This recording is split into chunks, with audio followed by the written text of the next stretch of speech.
we're already struggling. Heather Penny is going through a rough time. The Gatesville woman takes care of 2 of her 3 kids solely on her fiance's salary after she was let go while dealing with her grandparents' sickness. We want to negotiate a bipartisan spending agreement. That's our position, and we've maintained it from the very beginning. The reason why we're in this shutdown, day 28, is that Donald Trump and Republicans continue to maintain a my way or the highway approach, and the American people know it. Get it done. The Democrats have caused the problem on food stamps. We've passed week 4 of the government shutdown, and with each passing day, we're hearing more about a looming hunger crisis. The government's Supplemental Nutritional Assistance Program, also known as SNAP, is set to run out of money on November 1st. That's this coming Saturday. That means that almost 42 million low-income Americans are set to lose their SNAP benefits. Here in Texas, 3.5 million residents will lose access, and more than half of that number are children. To put it simply, at the heart of the shutdown are the Obamacare tax credits. Now, Republicans say they will not negotiate with Democrats until after the government reopens. Democrats say that premiums are set to spike dramatically when open enrollment begins November 1st. They want to lock in a deal now. Meanwhile, 25 states have sued the Trump administrations over the SNAP cutoff. And amidst all of that, real people on the ground are struggling. It's a situation that has raised the stakes for American families and prompted local nonprofits and communities to step in to bridge the gap. But before we unpack all of that, if you like this kind of content, don't forget to hit subscribe. Joining me today to break all of this down is Feeding Texas CEO Celia Cole. Welcome. Hi, Nicole. Thanks for having me. As I was talking about in the introduction, there is a looming deadline this Saturday where millions of Americans are set to lose their SNAP benefits, and more than 3 million here in Texas, more than half of that number children. What are nonprofits like Feeding Texas and local pantries and entities? How are you all preparing for that influx that we're about to see? Well, fortunately, we're no strangers to these kinds of disasters in Texas. We have 20 food banks across the state. Collectively, they reach every county through a network of about 4,000 local partners. So for several weeks now, we've been mobilizing our communities to help us meet the need. We started obviously with the federal workers and service members that we expected to be going without pay as a result of the shutdown. We've been planning special distributions targeted to areas with high concentrations of those employees. But we knew this was coming. We knew that if the government didn't act by Monday, which deadline that's now passed, that starting on Saturday, people in Texas would start to see delays in SNAP benefits. I'm not going to lie, it's going to be very difficult to make up for that loss. For every meal that food banks put on the table, SNAP puts 9 meals on the table. So it just operates at a much bigger scale than we do. But that said, we are going to do everything we can to be there for our communities.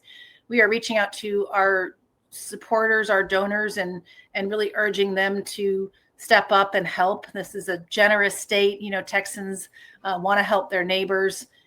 So we're doing that. We're also reaching out to our state elected officials to see if we can access some emergency funds to help us procure more food so that we can meet the increased need, which would have the added benefit, obviously, of helping Texas farmers and the retailer industry that's also struggling as a result of the shutdown. And I'm going to get into that a little bit later on, because I think that's an important aspect of the conversation that kind of gets missed in all of this. And you mentioned it earlier about for every meal that a food bank provides, SNAP provides 9. And I was wondering about, the buffer those benefits provide for the local food pantries and nonprofits. Can you kind of break that down even more, just in terms of like the financial aspect of that, or even just the supply of the food that when it comes to having to be that buffer when this goes away? Yeah, I think the benefit of SNAP is that it's the most efficient and effective way to nourish people when, they're down on their luck, or, they've lost a job. It allows them to go right to the grocery store and get the food that they need for their families to thrive. And it's a monthly benefit that they can rely on. And then it's obviously why it's so important for our retail and ag industry as well. It's a significant source of support for the people who grow our food and produce our food. So when that goes away, it's really challenging for the charitable food sector to make up for it. We're not set up or supposed to be here to meet the daily needs of the 3.5 million Texans that are struggling with food insecurity. We are here more to fill in the gaps when that kind of assistance isn't enough, or when someone is just momentarily facing a disruption in income but doesn't qualify or want to get on SNAP. We play a really important role during disasters where you see a lot of people who've never been in a food bank line before but might need some temporary assistance. But the bottom line is we can't food bank our way out of hunger. We need the support of programs like SNAP in order to make sure that Texans don't go hungry.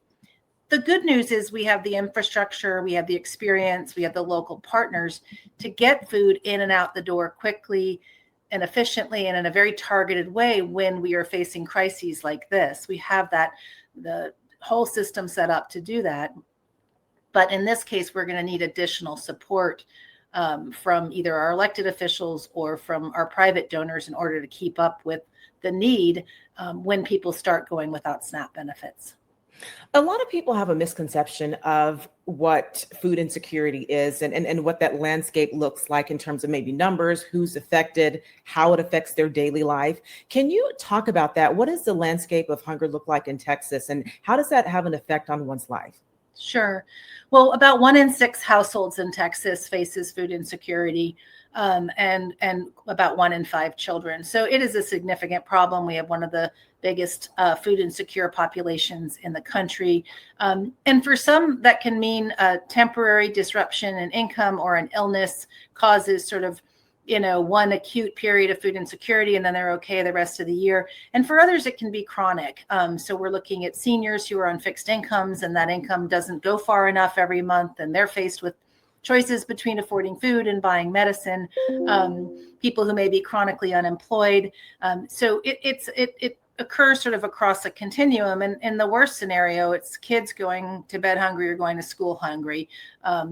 Families going without food or reducing the amount of food they eat, or simply purchasing less expensive and usually less nutritious food, which can lead to all sorts of health problems. So we know that for kids and for seniors in particular, that hunger really exacerbates other problems. For kids, even just one short bout of food insecurity in childhood can create strain and stress and problems that can last into adulthood. For seniors, it can mean, they're sicker sooner, they're less healthy, more hospital stays, things like that. So it's a problem that affects individuals in terrible and unconscionable ways, but it's also a problem that affects our overall economy, our economic competitiveness, which is why it's so important to have a program like SNAP that prevents hunger from occurring on any kind of a big scale. Now, during the pause on SNAP, what are other programs that can Texans who are eligible apply for, and where do they need to go to kind of seek those things out during this time? Well, of course, there's Medicaid, there's SNAP, there are, there's childcare subsidies, housing subsidies, things like that, but really nothing that can make up for the loss of food assistance like this. I mean, SNAP is really the backbone defense against hunger in this country. We don't have state-funded food programs, but there is WIC. The good news is that WIC is going to be funded in November. That's a program that is targeted at pregnant and postpartum women and infants and kids up to age 6. So it's fortunate that funding will continue. But again, that's a targeted program. If you don't fall into one of those populations, you're not eligible. So really, when it comes to accessing food during the SNAP delays, people are going to have to come to a food bank. And we, like I said, are doing our best to get the information out to people about that. You can find your food bank at feedingtexas.org, enter your zip code or your county, find the nearest food distribution site to you. That's also a place that people can give help and by donating. And that's what I was going to ask you, where people need to go. And you've explained that. What about citizens who just want to help you all feed citizens who need it? Well, folks can go to feedingtexas.org. There's a donate button on our website. They can also use our food bank finder tool if they want to give directly to their food bank. So that is, monetary donations right now are the best kind of donation. We also appreciate food donations, but we can stretch that dollar even further. And like I said, we're in a great position to get food in and out the door quickly if we have the resources. So we encourage everyone that's concerned about their neighbors facing hunger to go to feedingtexas.org and to donate and be as generous as they can. And there was something that you touched on earlier in our conversation that I thought was very important that a lot of people may not be thinking about. And that's how the SNAP cutoff is going to impact the economy. And when we're talking, whether it be like, grocery sales nationwide in local communities, convenience stores, can you talk about that? I think a lot of people may not realize how that contributes to our economies. Sure. Well, if just to put it into perspective, if SNAP benefits are delayed for a month, say the whole month of November, you're talking about over $600 million that isn't flowing through our economy. So I talked earlier about how efficient SNAP is because it just lets people go to the grocery store and buy food like anyone else. That means that all of those, 100% of those dollars go right back into our economy. There's USDA research that shows that for every dollar in SNAP benefits, it generates over $1.50 in economic activity. That reverberates across the economy. It's not just retailers. It cuts across the entire economy. It's important for the people who grow our food and the people who manufacture our food, people who distribute our food, people who sell our food. So I think retailers are really concerned right now about the uncertainty of whether there will be SNAP benefits in November. It's affecting everything they do, from how much food they purchase to how they manage the flow of food over the course of the month. So this will have very serious consequences for our entire economy, not just for the people who are going to be potentially facing hunger as a result of the delays. And you just mentioned that's if even for the month of November. If this does drag on, how long is it going to take to kind of recoup those dollars that are lost? And is that something that's going to trickle down into other areas? Well, fortunately for people receiving SNAP, once the government reopens and the benefits start flowing again, they will get retroactive benefits. Obviously, telling someone, don't worry, you'll have money in your bank account 2 weeks from now doesn't help people put food on the table today. But they will ultimately, when the government reopens, see that money, those benefits that they would have gotten. But I mean, in the meantime, I think you're creating a lot of harm across the food industry, and wreaking a kind of havoc that is going to cause problems later on, even once the benefits start flowing again. I don't want to say the sky is falling, but I mean, this is really an emergency situation, I think, for Texas and for states across the country, if these delays continue. I can imagine that this scenario was top of mind for nonprofits like Feeding Texas and local pantries as well, as the shutdown was dragging on. What kind of conversations are being had with elected officials or local leaders in the community, even like with businesses, about this hunger crisis? Sure. Well, we've first and foremost just wanted to make sure that our elected officials at both the state and the federal level know how to help their constituents get help if they are hungry or they're seeing delays in their SNAP benefits. So we've emailed all of our state legislators and our congressional delegation to let them know how they can let their constituents know how to find their food bank, as well as to let people know how to support their food bank. But we've also really wanted them to understand the impact to their constituents. So we've shared county level data on the number of SNAP participants in their district, so they can understand if there are delays, what kind of an impact that's going to have. And then we have, reached out to state officials, to see if there is emergency funding to help us purchase more food. Some states have, I think, are either planning to fund the benefits themselves. Others are providing funding for the emergency food network. So I think states across the country are all understanding the seriousness and trying to think about ways to fix a problem at the state level that unfortunately is not being caused by state officials. But so we're going to continue to pursue that angle and see if we can get some government support from the state. And again, like I said, reaching out to all of our food industry partners and other donors to make sure that we're all working together to get as much food out into our communities as possible and prevent hunger as a result of the shutdown. How has the state responded to that? Because I was looking earlier, dozens, maybe 25 states had sued the Trump administration due to the SNAP cutoff.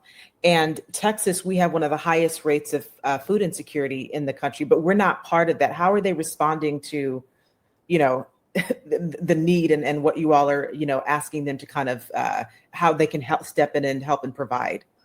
Well, we know they're very concerned, and so we're hopeful that concern will translate into action. We have been really fortunate to have gotten a lot of support from the state over the years. We have a state-funded produce grant that helps our food bank source surplus unsellable produce, mostly from Texas farmers down in the valley, that provides an incredible source of nutritious food for the people we serve. That's a grant that's been in place for over 20 years now, and could provide a vehicle if the state can add additional funds to that grant. That's a vehicle that's already in place for us to, like I said, get food in and out the door quickly. So we will continue to work with our legislative delegation and the governor's office to see if there's an opportunity to access more funds, so that we can keep this situation from becoming an emergency.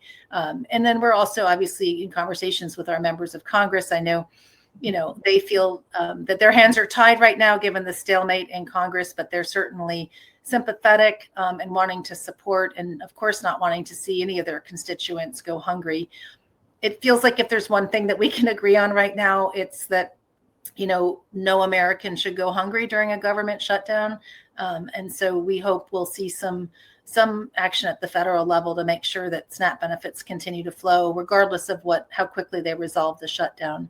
We can all agree that this is an issue that we all should care about as American citizens.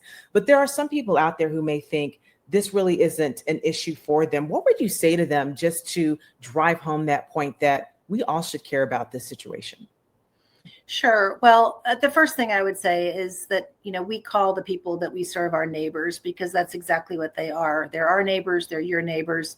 Hunger isn't something that happens to someone else. It could be someone your kid goes to school with, or that you sit next to in church, or that you are next to in a grocery store aisle.